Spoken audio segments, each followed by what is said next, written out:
Welcome back to Fixing Furniture. Today I'm working on a project that's quite unique. It's a stationary chair that also rocks. Why? Because someone repaired it incorrectly. They've put wire around the chair legs and it's held those chair legs together so that the joints can wear and wear and wear. This is the worst chair I've ever worked on. So I'm going to show you how I take it apart, repair it, put it back together. You might think, hey, this is old paint, it needs to be refinished. I'm going to share a few thoughts on that as well. Stick with me, I'll show you how it's done. As a furniture repair business, we're opening the doors to our workshop to show you the tools and techniques to repair furniture. The front rail here, you can see this has been broken off. We give you tips to make your repair projects easier. Let's get into the workshop and start fixing furniture. This chair design is called a captain's chair, sometimes known as a tavern chair or a pub chair or a saloon chair. It's a very comfortable chair. I've sat in it and I'm 6 feet tall. The back comes up to my mid-back. So I've sat in it. It is comfortable. It's intended as a chair that you sit in for long periods of time. Now, the finish on it is old. It's got fractured paint on it and it's yellow. And so I've done a little bit of research on this and I actually found some other chairs that have the exact same color on them. Here are 3 chairs I found online that have the same paint color and are a similar style. So I'm suspecting that this yellow is probably the original paint on this piece. The other part that makes me think that is this fracturing is typical of lead-based paint. Some people don't like the look of alligator paint, but given the age of this piece and the color and the research I've done, I think it's original and we should keep it. Now, there are 2 metal support rods here that I'm trying to figure out, are they original to the piece or were they added on afterwards? In my research, I was able to find 2 more chairs that look very similar to this that have support rods in them. There are also no through tenons with wedges that typically hold on chair backs, so my conclusion, these rods are original to the design of the chair. Now, the top of the chair is rock solid, and that's probably due to these support rods. But underneath, we've got a lot of work to do. So I'm going to flip this over, and we'll start taking it apart. I've still got some boxes I haven't unpacked yet from our move to Perth. If you'd like to see the historic home that we moved into, check out our home improvement woodworking channel. There's some alligator paint in this home as well. So here I can see we've got a nail that goes through the tenon here that's helping hold it together. There's another nail here, another one here, another one there, another one here. So I've got to pull out these nails before I can start taking off the underside of this. This back leg here that doesn't have a nail in it, look how loose that is. That's crazy. So over here the nail's sticking out, so it'll be easy to grab here at the front.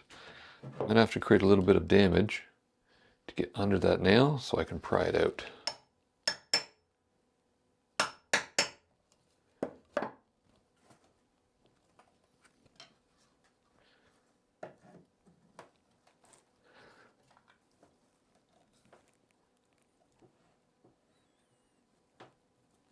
Whoa, that's a long nail.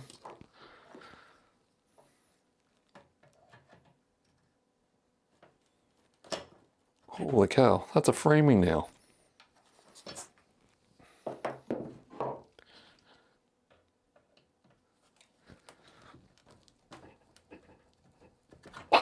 Wow, that's crazy. That's called overdoing it. This nail is 4 inches long and it's really wide. It's about 3/16 of an inch. That's a lot of material to go through a tenon. It might have done some permanent damage to it. We'll have to see. But that's a record. Never seen a framing nail in a piece of furniture.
The nail at the back here broke, but I think I got most of it out. We'll see how this comes apart. I'll just put some labels here so I know where the parts go. And then we'll use a spreader clamp to pull it apart. Now when working on chairs like this, you want the front legs coming out first because the back legs are leaning back, they're splayed. So there's an order in disassembling a chair like this. Okay, so there are the front two out. Let's see if this back one wants to come out.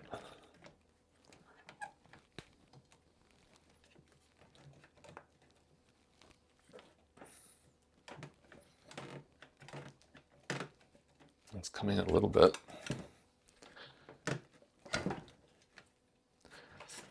This one's loose. It's really just this back leg. And then we've got it all taken apart.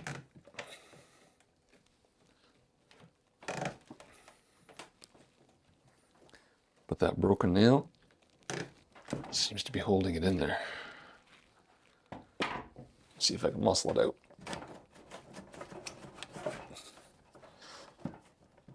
Yep, there we go.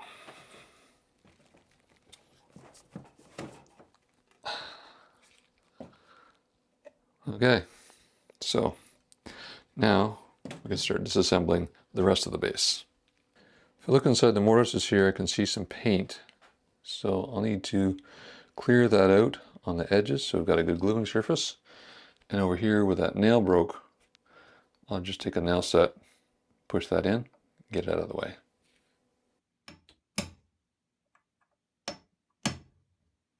It's interesting to look at the finish on the inside of these legs. You see this brown?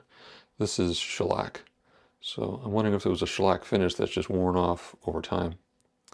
So I'm going to cut these off with fencing pliers. There are staples in them. So it looks like someone who really knew fencing repaired these, because this is a fencing technique. And the tenons, let's take a look at them. So that one's in pretty good shape. That's in good shape.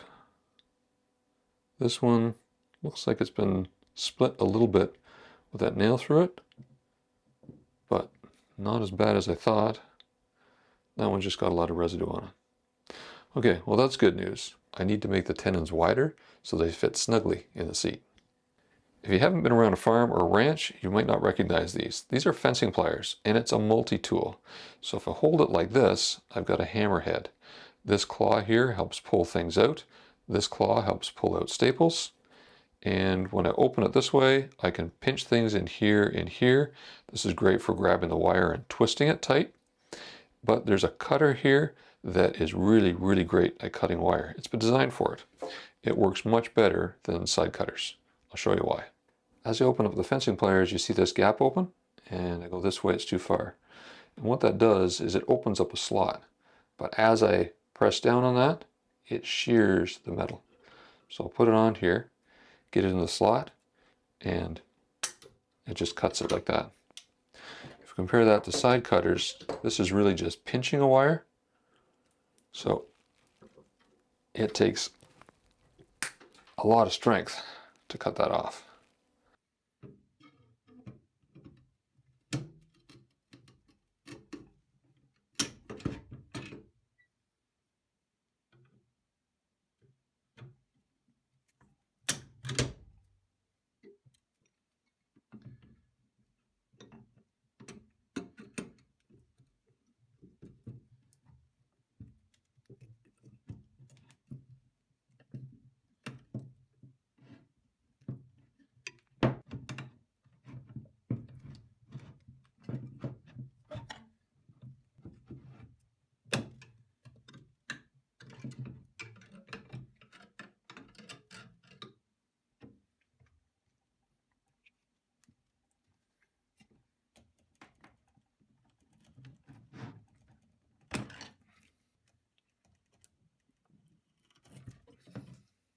Now that I have all the wire off the chair, I'm going to pause here and clean off my workbench with my HEPA-Vac. It's designed to contain lead-based paint.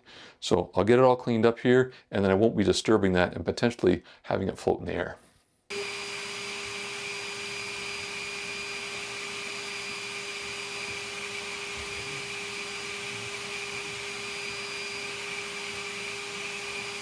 Become a member of our Fixing Furniture community for resources to help you learn. We offer reference sheets, live meetings, community forum, and more. Go to fixingfurniture.com for details. I label all the parts and I put the labels on this side so I know what part is facing up when I reassemble it. So let's see how easy this is to take apart. So there's one loose part. 2, 3.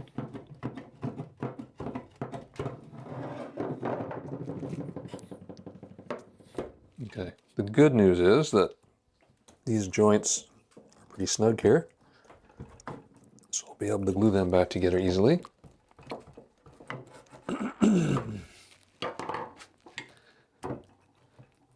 Just taking a bit of work to loosen them up.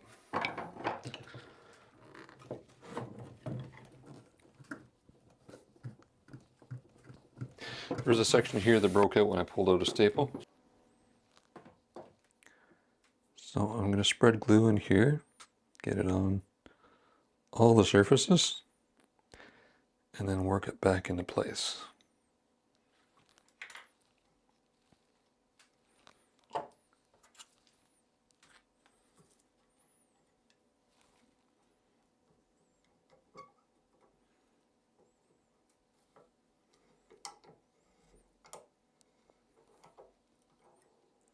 And there's glue squeeze out, that's a good thing. So I'll just back this off a little bit, wipe off the excess there, wipe off the gluing pad, and then clamp it back in place to let it dry.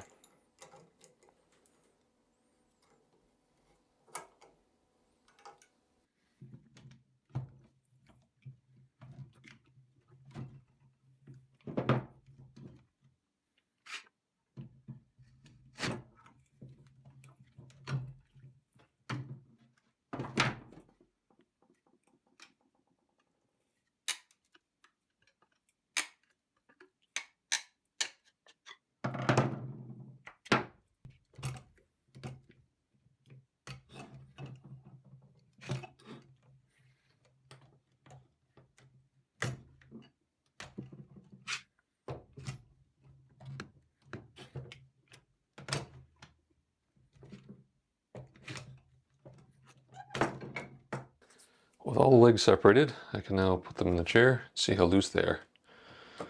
Yeah, that's really loose. Front left, extremely loose. That's even worse. Now there's a bunch of residue at the bottom of that, so I need to drill the mortise out. But what I need to do is widen the tenons.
The tenons are all cleaned off now, so glue will absorb into the wood.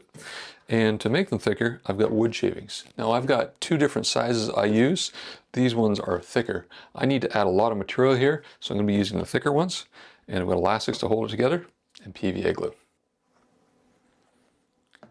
So I'm adding material to the top of the tenon because this is where we've got the widest gap.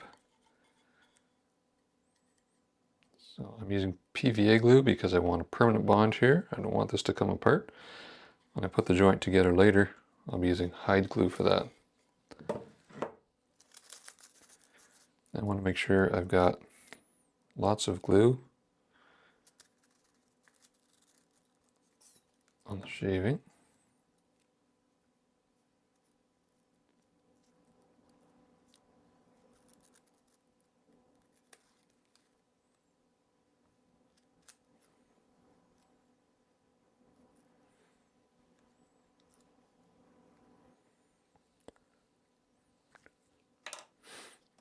Okay, and then we can start wrapping it.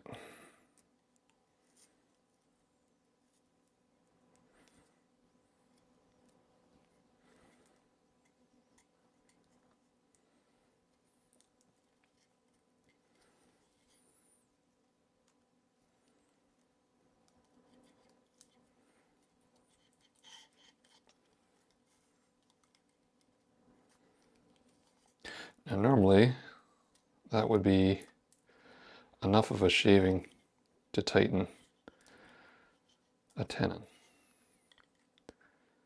but these are excessively loose. So I'm going to add another round of a shaving on top, just to give that thickness. And then we'll let this dry for 24 hours to come to full strength. And then we can fit it to the chair. The glue's now dried, so we'll take off the elastics and we'll do a test fit. Okay, so put this in here. It is more snug, but it's still loose. Okay, so what I'll need to do is file this down, get it flat, and then put on another round of the shavings to make sure we got a tight fit. On the front two legs, I'm adding shavings to the very end. I thought it would be a tight fit, but it's not. So in addition to widening it further up, I've added some to the end. So hopefully that'll lock everything in place so we get a nice snug fit. It's been 24 hours, so I can now take the elastics off of this. While this glue was drying, I played around with the back here. These are a nice tight fit. This, there's so much wear that I've had to put a wedge in both sides. So when I glue that together, I'm gonna have to take that into account. So we'll take this off here and see how this fits at the front of the chair. With the elastics off, you can see here, I've got a bunch of excess material at the end. So I just take a carving knife and carve around and trim that off.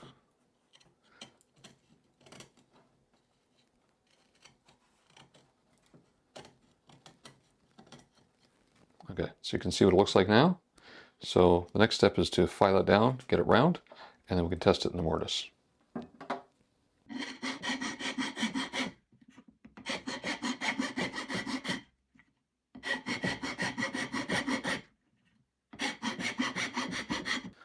Now we'll orient this the right way and then put it in the mortise.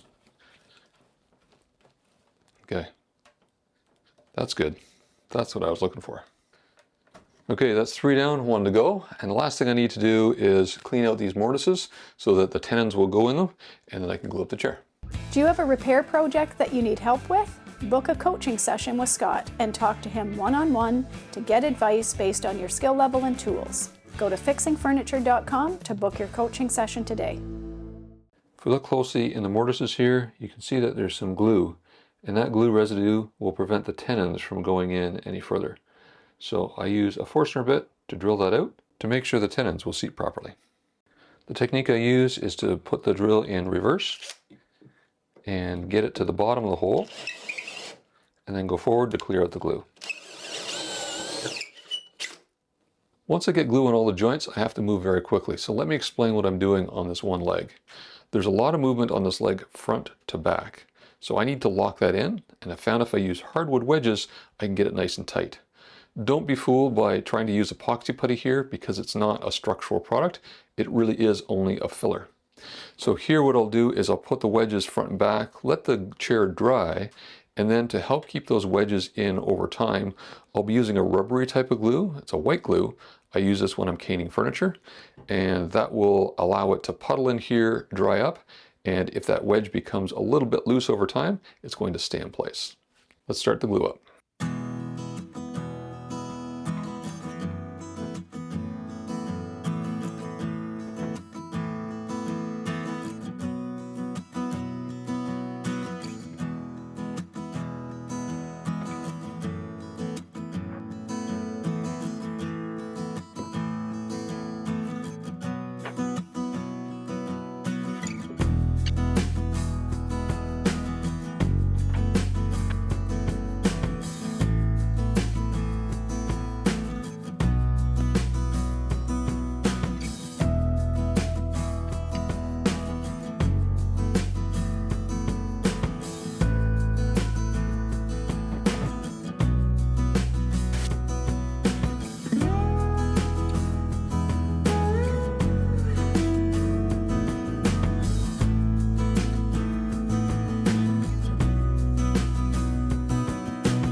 I'm going to use some epoxy putty to fill these gigantic holes in the front here.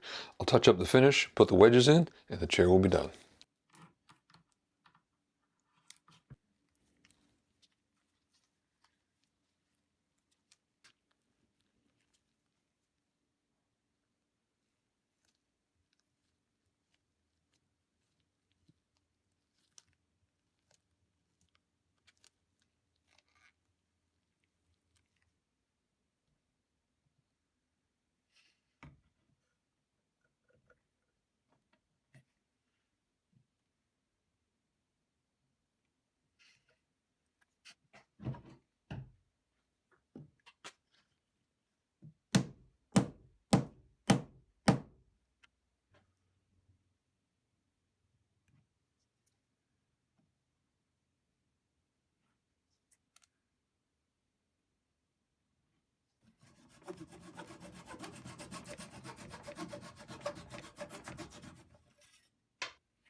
This chair is now rock solid and ready to go back to the customer. They'll be able to enjoy it for decades to come. The projects are literally stacking up in the workshop. I've got 2 steamer trunks here. You'll see those in some upcoming videos. If you haven't subscribed yet, subscribe and turn on all notifications and you'll get notified every time we publish a video. Thanks for watching Fixing Furniture.